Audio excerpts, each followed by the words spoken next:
welcome to the 2016 Educator Spotlight, here with our classic Bohemian educator, Taylor Jameson. So I have Taylor here, so I'm going to ask you, Taylor, how did you get your start in the hair industry? Oh wow, that's a great question right off the bat. With this accent, you know I must have grew up in Kentucky. No, I'm only joking. I grew up in Scotland, and for as long as I can remember, I wanted to do hair.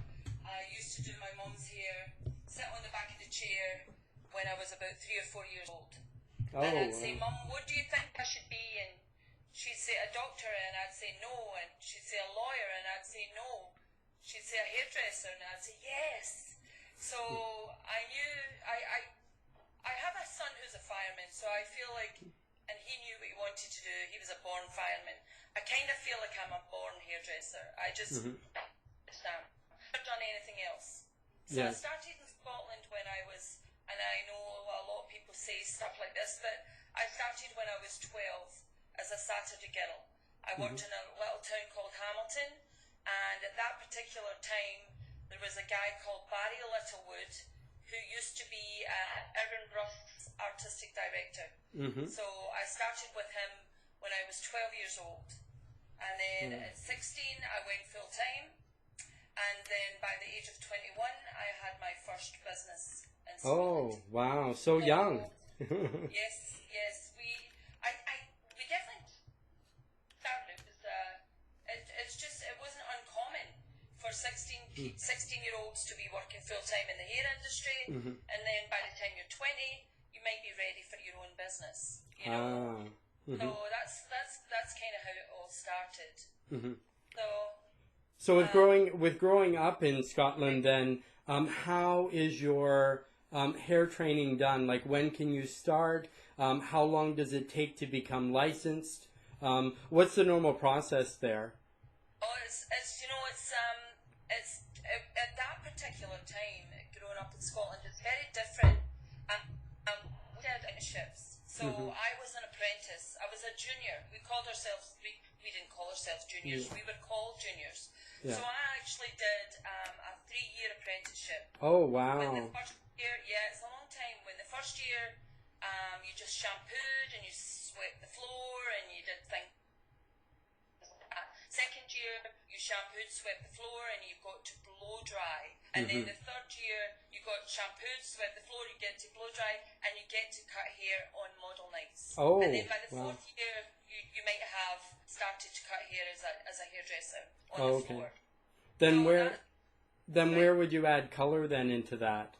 In your third and fourth year, or your fourth year, or once you're... That's, in between like your second and third year, color would be introduced.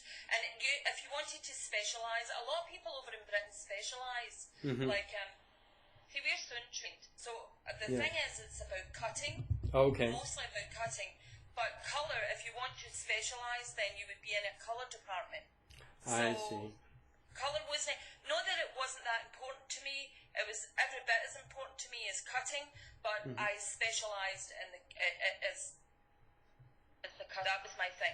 So, and then you know, the blow drying and everything, so it's all round. But my training is Sassoon training, which is very strong cutting. Yes. That's where classic Bohemian comes in. Because people think because I use the razor queen, people think I just use the razor all the time. Yes. No, I use, what I tell people is, every hairdresser on the planet uses the scissors. They just do. That's what we do.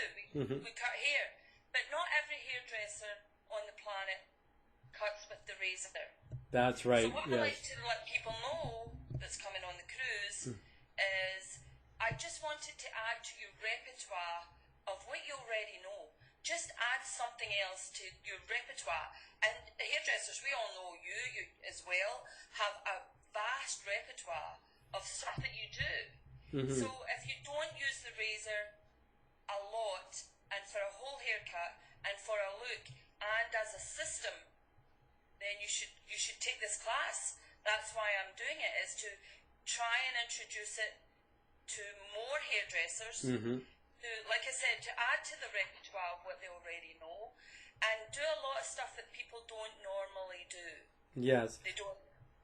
No, So, go ahead. Yeah, I found myself as a hairstylist. I do a lot of razor cutting. I'm also European trained. I'm also Sassoon trained. But I find for me with the straight blade, I find it's like an artist, and the razor is like a paintbrush, and that's how you create, and you know what I mean, you're creating your artistry and things like that.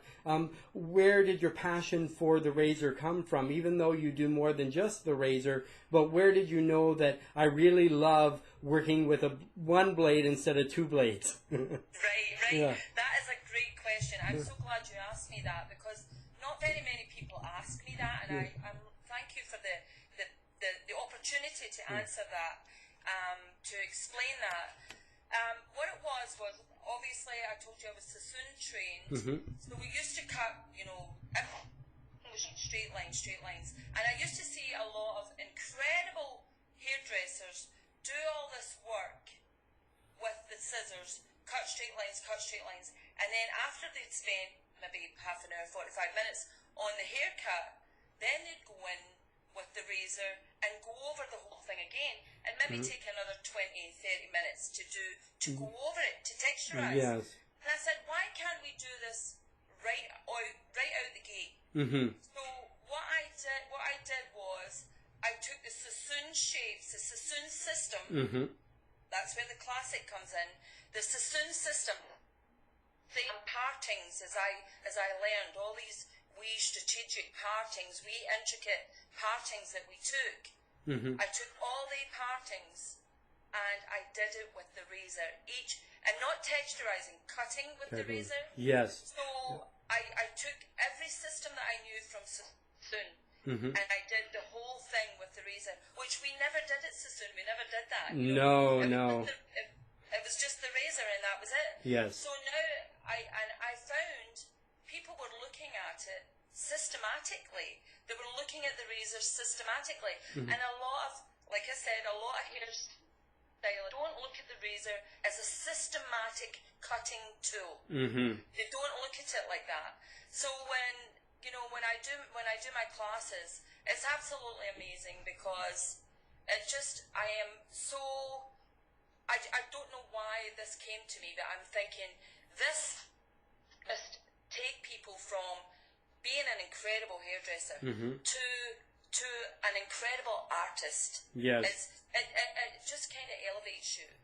So, and it makes you feel elevated. So the razor, and I had to pick up that.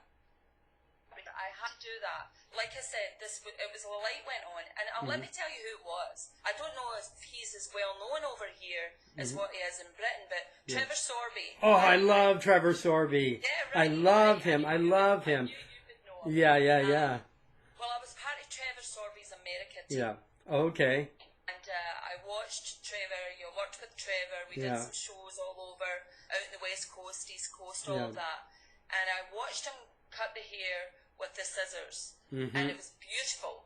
Yes. And then I watched him go in with the razor, and I thought, and it would be long. We'd have to watch him, and it would be really long, and I'd be like, I wish they'd have just picked that razor up from the start. That's right. Actually, I'd credit Trevor. Yes. Back in the head for that. I credit Trevor. That's who I credit for that, because it was just painful. Yes. It was painful. It was beautiful. Don't get me wrong. It was beautiful. And then, you'd think it was just done, and then the next minute the razor would come out. And I'd be like, this is 45 minutes later. We're still going over it all again. So you could have just started with the blade and had it come out and do all that. Because I know there's a lot of stylists now, they say they know how to use a razor, but all they do is maybe texture the fringe a little bit, and that's it. They can't do a haircut, full haircut, start to finish. So I know there's a lot of people on the 2016 cruise that are interested in taking your class, but what advice would you have for them? Because a lot of them are so scared to pick up a razor, and they're thinking, I really love to take Taylor's class, but I don't know if I can handle the razor, what advice would you give them if they're normally just a scissor cutter type of hairstylist and they want to venture into something new? What would you tell them who have never used or picked up a razor before and done a full, razor cut? That is another. I get that all the time in my classes across America. What I'd like to say is, first of all, you have to have one. You have to have one. Yes. It's like I get people who come to classes, take a razor class, and they don't have a razor. And I think if you have one and you actually look at it for a minute, it becomes less scary, right? Yes. It becomes less scary. Now, what I tell people is, before they think about taking the class, buy your razor, get your razor, coming on board, they should have the razor. And they should play with it.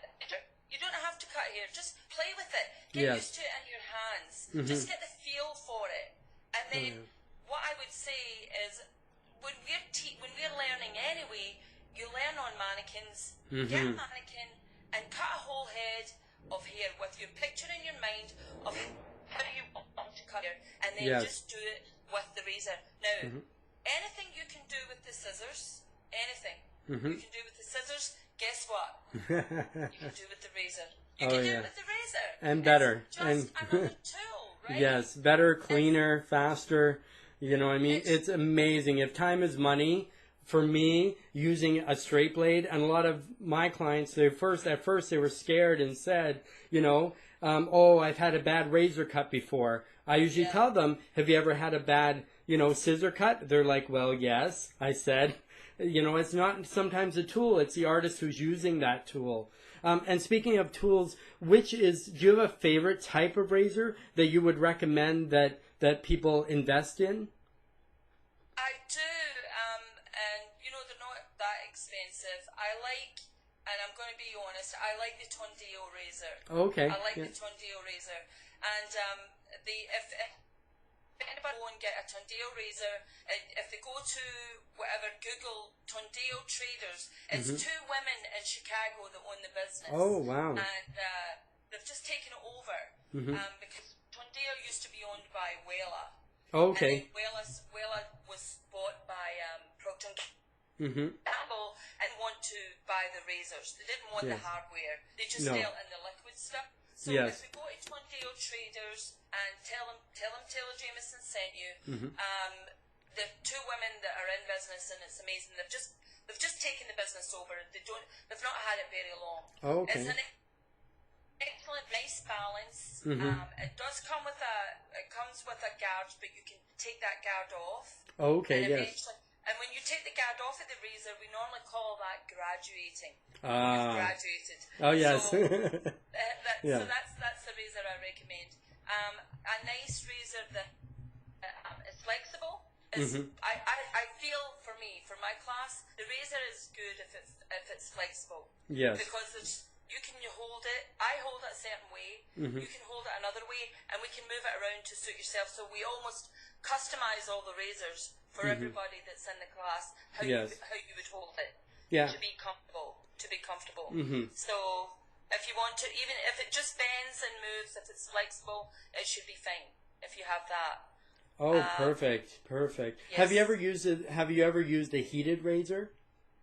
I did. I was asked to try it years ago from a company.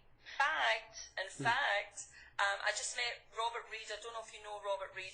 Okay. I just met him in Texas. I just was in Texas there, and he asked me years ago. He reminded me of this. Yes. He asked me years ago if to try the hot razor. Oh, okay. Yes. And I loved the idea of it. I loved the idea of it. I loved the idea. That hair burner idea. Yes. Thing.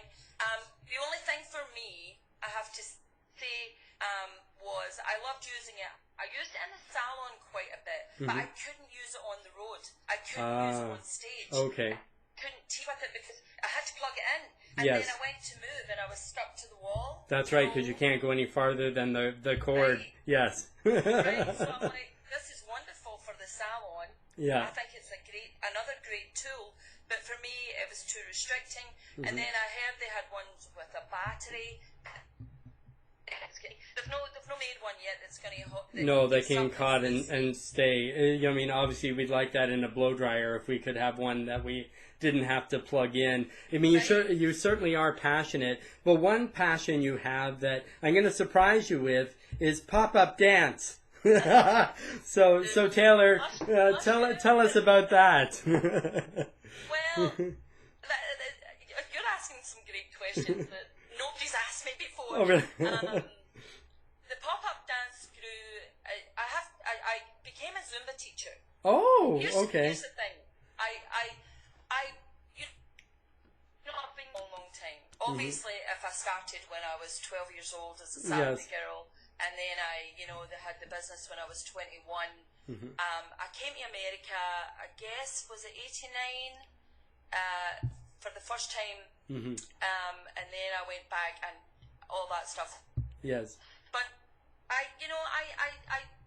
felt if I hadn't been a hairdresser, I would love to have been a dancer. Been a dancer? I would love to have been a dancer. That was my thing. Yeah. But in Scotland, if you said to somebody you wanted to be a dancer, they'd go, "Oh, you need to go and get a real job." Ah. They don't have you with bagpipe and some kilt and doing some... No. You need to get a real job. You need to get a real job. So I went, because I could cut hair, I cut hair. But I always have this back in my mind that, I love to dance. I love to dance. I have a tremendous energy. And I feel just when I'm dancing, I have not a care in the world. So I remember David. This is honestly David Bowie said one time. David Bowie said that he came to America, and I think he was in his 60s, and he came to America and he learned to roller skate. Ah, okay, yes. He always wanted to roller skate, and I thought, OMG, if he can do this, I'm in America. I'm going to dance. I am going to do it. If David Bowie can do it and he's 60s, that's right. Learn to roller skate, I can do you this. can do it, yes. That's it. So I went and I took a Zumba class, did the Zumba training, and became so I had Zumba classes around, and then it became I couldn't commit because I travel all the time doing the platform work. To keep something on a regular basis. Couldn't do it. So I thought, but I can't stop dancing. So in my neighbourhood, I live in a wee cool neighbourhood in Cincinnati. Yes. I decided, I'm just going to do pop-up dancing. Okay. Just tell them I'm going to be there, and if you want to come and join me, come and join me. And it's kind of cool. It's taken off. Yes. So I do pop-up dancing. If you want me out parties, I do bar mitzvahs. Cruises.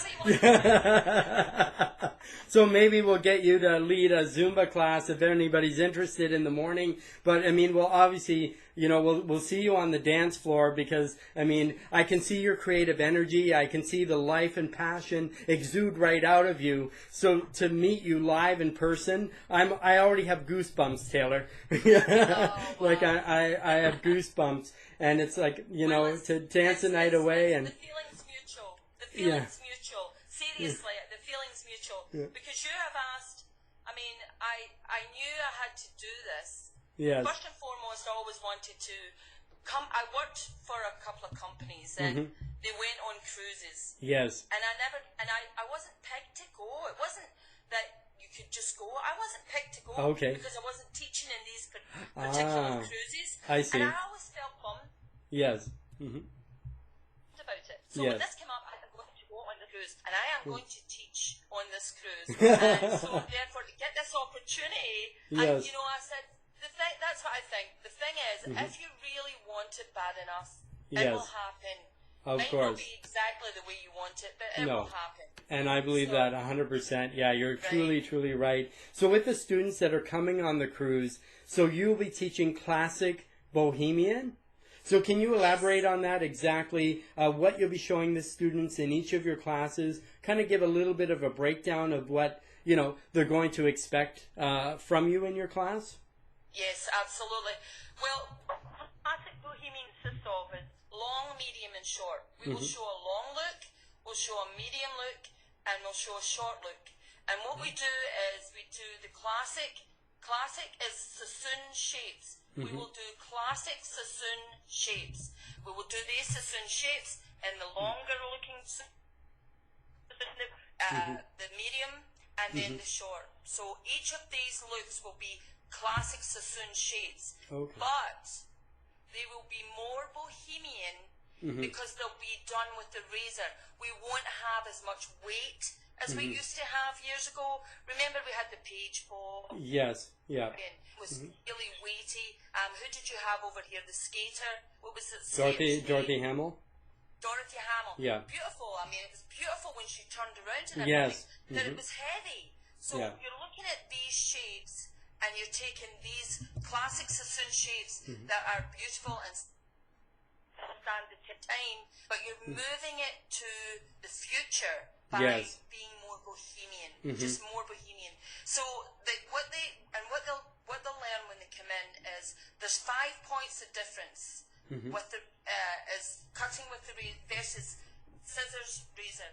I have 5 points strategic, 5 points of difference that I will give you that will change the whole way you do hair behind the chair, and it'll change your life, because I meet a lot of hairdressers in this day and age that are kind of bored. Yes, very much so. And these are young people. And I'm like, you shouldn't be bored right now. I've been doing this over 20-something years, and I'm not bored. Why is that? And it's just because they're no stepping out of the box. They're just no doing these things. So if I give you the 5 points of difference, scissors versus razor, then you will add to your repertoire quickly, and that's what we need to do. We need it to be added to, not just showing how to do something. It needs to add to your toolbox. Definitely. So, people walk away and I hear it all the time. It's like, not just about cutting hair, it's about your attitude, your whole being within your soul is in the hairdressing industry. Yes. Because you want to inspire people. I don't want to just show people a haircut. I need to inspire people, because, as you know, this is our industry and we love it and we're still doing it, right? Oh, of course, yeah. And I always told myself, if I ever woke up one morning and I didn't want to do it again, I wouldn't, because there's no use going in. You're standing behind the chair. Everything is technical. Meanwhile, in your head, you're thinking, I got to buy bread, milk, eggs, or whatever, or whatever your mind is on, but it's not on the client. I think because this business is such a highly creative business, and people are saying, if you could do anything to my hair, what would you do? A lot of people get into this industry because they want to create, but just they also live inside the box. Like you say, you have to come outside of that box to be able to explore. And I find with the razor, for me, it allows me to have so much more freedom and create a lot more than just using, just the regular scissor. And I texture with my scissor as well and do all that kind of stuff. But just years of doing platform and stage and 8 years of competition and things like that. But you constantly have to push to be better. So who would be your ideal student to come to your class on the cruise? Another good question. Thank you. I'm loving just talking to you, and the questions are amazing. The ideal student is, I know this is cliche, but I'm going to tell you it would be from the beginner, because I can get them right out of the gate using this thing, to the person, the hairdresser who's been in it for a long time. Because what I'm teaching is not just about the razor. There's systematic hair cutting going on in there. Yes. I'm teaching a system. So the beginner can stand right next to the person who's maybe been in it for 30 years. Why? Because they're both at the very same level in my class. They're both at the very same level. Yes. Because we're all like leaving everything we know at the door, and then you're coming in, you're like, okay, show me something brand new. Yes. So it's brand new for everybody.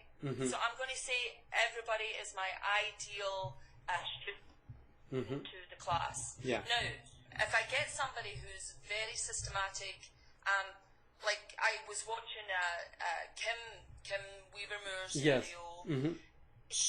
We could take somebody who's taken Kim's class, Mm-hmm. the head shape Mars, Yeah. and I could get him to do it with a razor. I could absolutely get him Wow. to do it So with a maybe razor. we can get See what I'm inspired. saying? We could have him be inspired and maybe get a pop-up collab with you and Kim and merge your techniques together and see what That would be what great. comes out. Kim doesn't know this yet, but she will when she sees your interview. You